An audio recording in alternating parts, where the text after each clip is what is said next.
দফা দাবিতে সকাল সন্ধ্যা সারা দেশে রকেট কর্মসূচি পালিত হবে।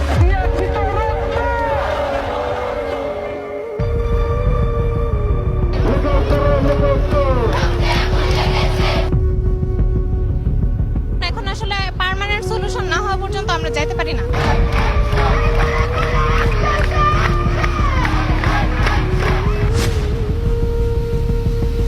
আন্দোলনকারীদের ব্যাপারে আদালত বলেছেন তাদেরকে ঘরে ক্লাসে ফিরে যাওয়ার জন্য শান্তিপূর্ণ ব্যবস্থা বজায় রাখার জন্য। নতুন পরিপত্র জারি করে এটা যদি বাস্তবায়ন করার সিদ্ধান্ত নিয়ে নেয় তাহলে আমরা আবার ক্লাসে ফিরে যাব। শিক্ষার্থীরা বাংলা ব্লকেট কর্মসূচি অব্যাহত রাখবে।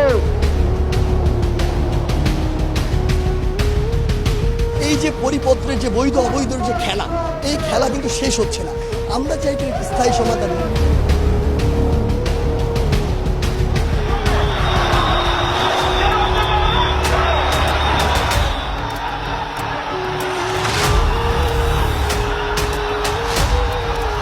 আমরা চাচ্ছি জরুরি অধিবেশন ডেকে সংসদে এই আইন পাস করতে হবে, তার আগ পর্যন্ত আমরা রাজপথে থাকবো।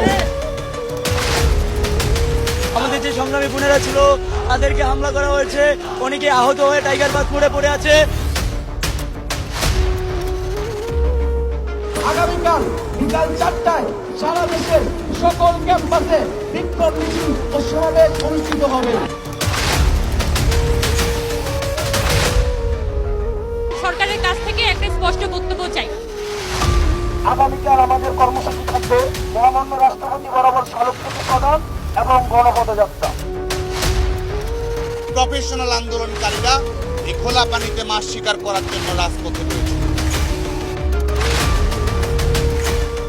এদের ডিমান্ড যেটা আছে আমরা শুনবো, কিন্তু শোনারও একটা লিমিট বোধহয় থাকে। তারা বোধহয় এগুলি ক্রস করে যাচ্ছে।